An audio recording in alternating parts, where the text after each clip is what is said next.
The Tom Daniel Show. Keep listening, keep learning. The Tom Daniel Show. You're listening to The Tom Daniel Show, and I'm your host, Tom Daniel. Today I'd like to help you explore some things that might make you totally rethink what you thought you knew. This will be a trip into some pretty unexpected moments, all from a single state. A state that, well, let's be honest, might hold more surprises than you'd expect. And we're talking about my sweet home, Alabama. Now, if you haven't figured it out yet by now, I'm an Alabama native, and I've always been fascinated with cool and unusual events from Alabama's past that are worth noting. Therefore, I created kind of a top 10 list of notable things about Alabama that might surprise you a little bit. Now, in doing so, I resisted a very strong temptation to just make it a list of famous people, and I limited myself only to famous events. I hope you enjoy them. Starting off with number 10, the first and only meteorite to strike a human being. Now picture this. November 30th, 1954 in Sylacauga, Alabama. It sounds pretty ordinary, that is, if you don't count the large meteoroid that decided to make an appearance that day. It broke up into 3 pieces as it streaked across the sky, and one of those pieces actually hit someone when it fell to Earth. Ann Hodges of Sylacauga was taking a nap when a piece of this meteoroid from outer space crashed through her roof, bounced off her console radio, and hit her on the hip. The poor radio didn't fare so well, but Ann Hodges survived. It remains to this day as the only documented case in the history of the U.S. of a human being hit by a meteorite. You might say it was the wrong place at the wrong time, but in this case, it was the right place for a pretty unique story. Of the 3 pieces of the meteoroid that struck Alabama that day, one piece landed somewhere nearby Childersburg, a second piece landed in a Sylacauga farmer's field, and the third piece hit Mrs. Hodges. Now, the piece that struck her was donated to the Alabama Museum of Natural History, and the piece that fell into the field was recovered by the farmer and sold to the Smithsonian Museum in Washington. However, the remaining piece that impacted near Childersburg has never been found. It's like a little cosmic mystery still out there, waiting to be discovered. Maybe someone listening to this podcast will stumble upon it someday. Hey, you never know. Okay, from outer space, let's come back down to Earth, literally, and talk about getting around. Here I go with number 9, the first electric trolley. You might not think of Alabama as a pioneer in transportation technology, but get ready for a surprise. The world's first electric trolley system was up and running in the capital city of Montgomery, Alabama in 1886. Called the Lightning Route, it was completely operational in downtown Montgomery almost 10 full years before San Francisco's famous cable car routes hit the scene. So talk about being ahead of the curve. Montgomery was quietly revolutionizing urban transportation while other cities were still figuring things out. Even though Montgomery's electric trolleys were eventually replaced by buses in 1936, the name Lightning Route stuck around, and the tourist bus system that runs today in downtown Montgomery is called the Lightning Route Trolley. It's like a little spark from the past still shining brightly in the present. Nice little nod to those early innovators. Okay, from electric power, let's switch gears to the power of tiny creatures, for better or for worse, and discuss number 8, the first colony of fire ants. The world's leading expert on ants was Dr. Edward O. Wilson of Birmingham, Alabama. He was a natural-born outdoorsman as a child, but a serious injury to one of his eyes caused him to be able to focus his vision only on close-up small details, such as the hairs on the body of an ant. In 1942, when Wilson was 13, he was playing in an empty lot near the port of Mobile and noticed a colony of ants of which type he'd never seen before. He reported the ants to local authorities. I don't know what local authorities that would be. And they were identified as the first colony of red imported fire ants from South America in the United States. Now, by the time Wilson was a student at the University of Alabama in 1949, the fire ants were causing serious problems in agriculture and dairy farming. The state of Alabama requested that Wilson figure out a way to deal with this growing problem, and they asked him to survey the spread of the fire ant, which launched him into his famous career, leading to a lot of groundbreaking discoveries about ants. So a young boy's curiosity about an unusual ant in Mobile ends up impacting our understanding of the natural world on a global scale. It's a fantastic example of how those early experiences in life can have such far-reaching consequences.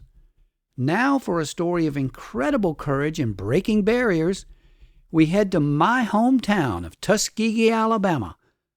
Tuskegee holds a special place in both aviation history and civil rights history with, number 7, the first African-American military combat pilots. Starting in 1941, Tuskegee became the training ground for the 99th Pursuit Squadron, which was part of the U.S. Army Air Corps.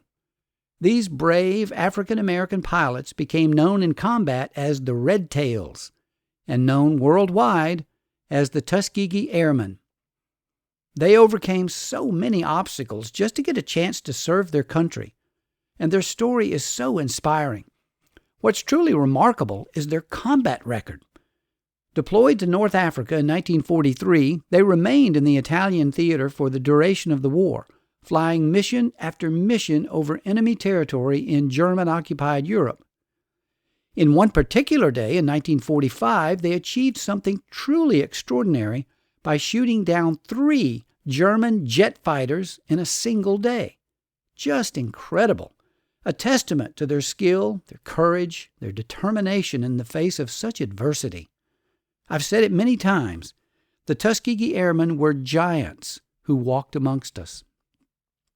Now for something a little lighter, a little more unexpected. We're going to Enterprise, where history takes a rather peculiar turn, and we're talking about number 6, the Boll Weevil statue. Enterprise is a unique place because it's home to the only statue in the entire world erected to honor an agricultural pest, the infamous boll weevil.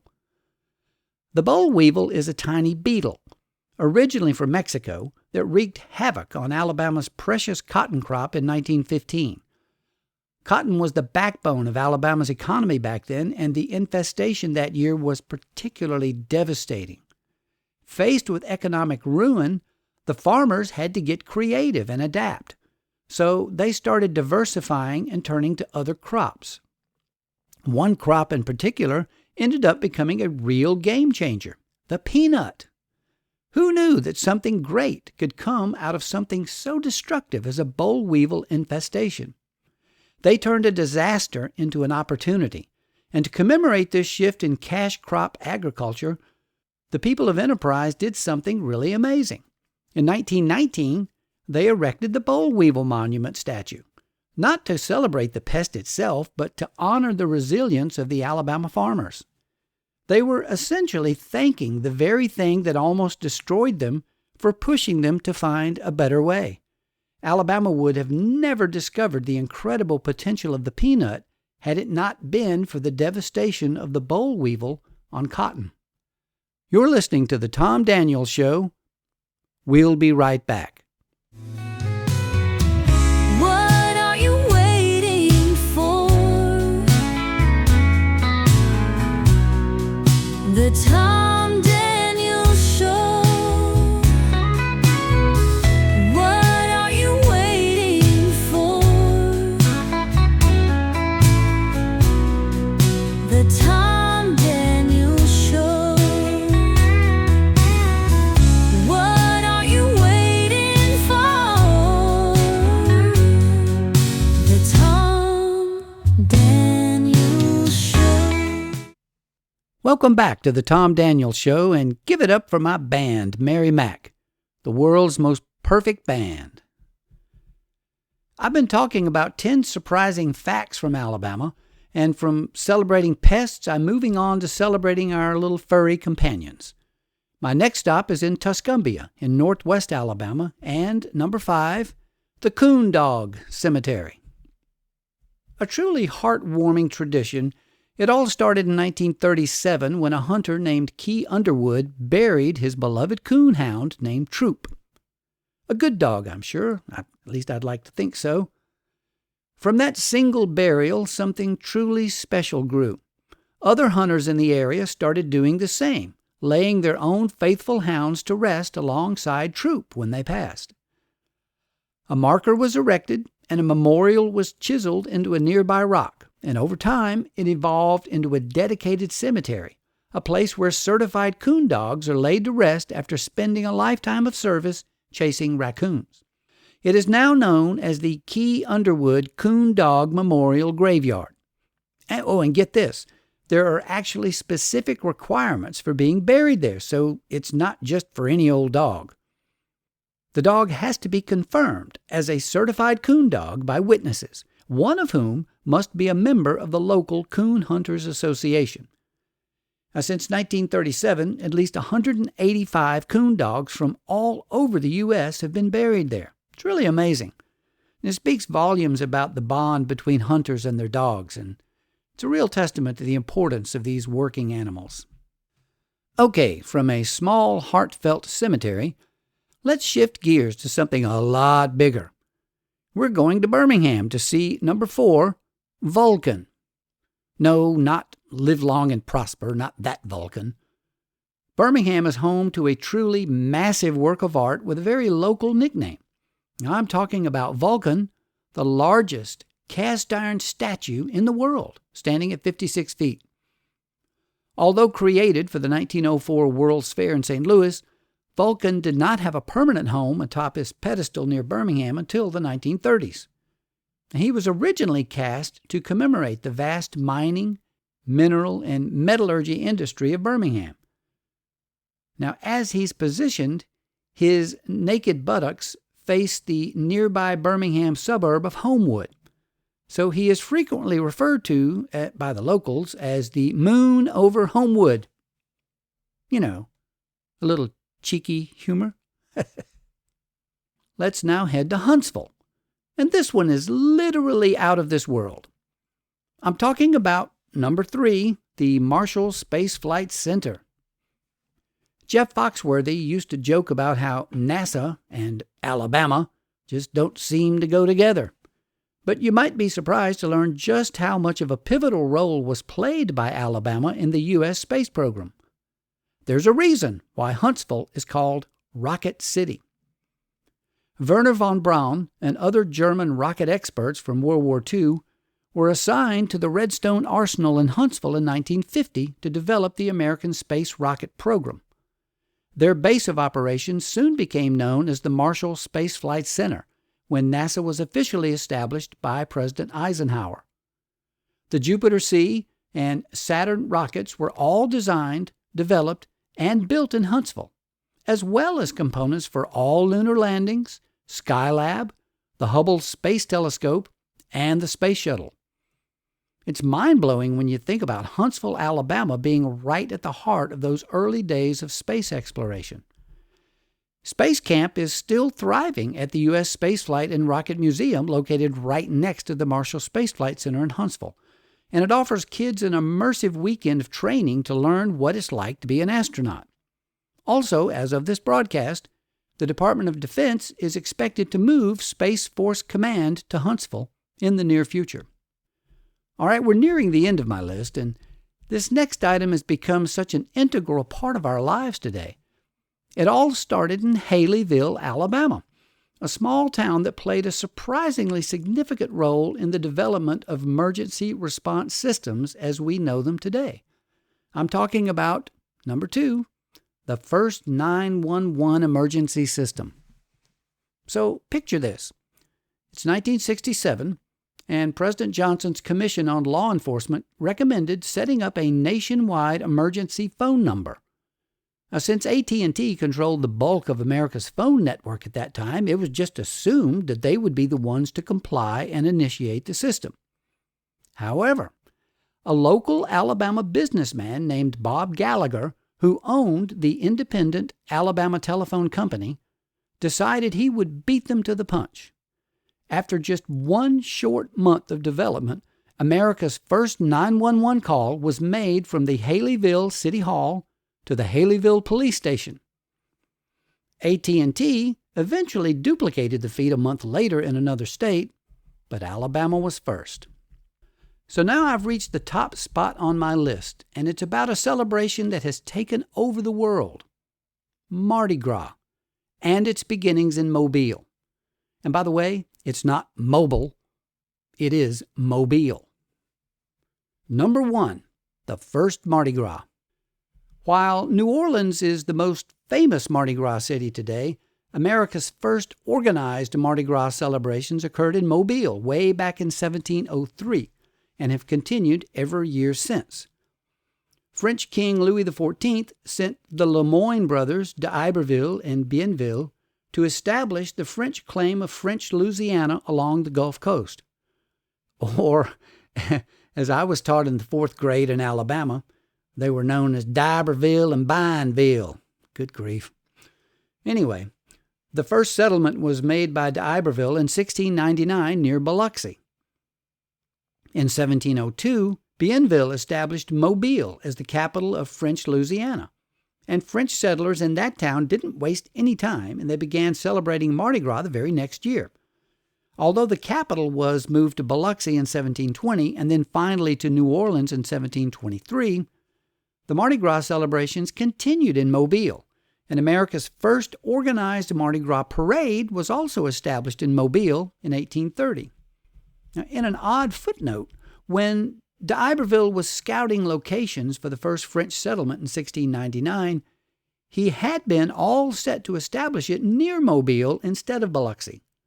But then they discovered an offshore island practically covered in thousands of human bones. They quickly named the place Massacre Island and left, giving the place a wide berth and moving westward to Biloxi, about 60 miles away. Eventually, the island would be rediscovered and named for the son of Louis XIV as Dauphin Island. The bones? Probably just an old Indian burial ground that got scattered in a hurricane. So, from a meteorite striking a person to the origins of Mardi Gras, from the first electric trolley to the space race, this list really highlights just how much hidden history is within Alabama. We've got cosmic events, technological breakthroughs, stories of courage and resilience, and even a bit of quirky local humor all in one state. If Alabama, a place we don't always associate with those groundbreaking moments, holds all these fascinating stories, what other amazing stories are waiting to be discovered wherever you live? It's a great reminder to stay curious and keep exploring, because who knows what you might find. The next hidden gem of history might be just around the corner. Thank you for listening. This has been the Tom Daniel Show. Keep listening, keep learning.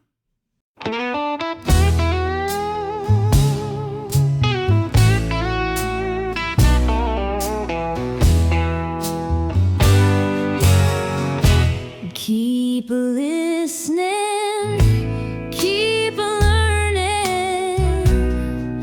The Tom Daniel Show. Keep listening, keep learning. The Tom Daniel Show. Take a break from your usual routine and tune in to the Tom Daniel Show. You'll discover the world of melodies and stories that you might not know. Keep listening, keep learning. The Tom Daniel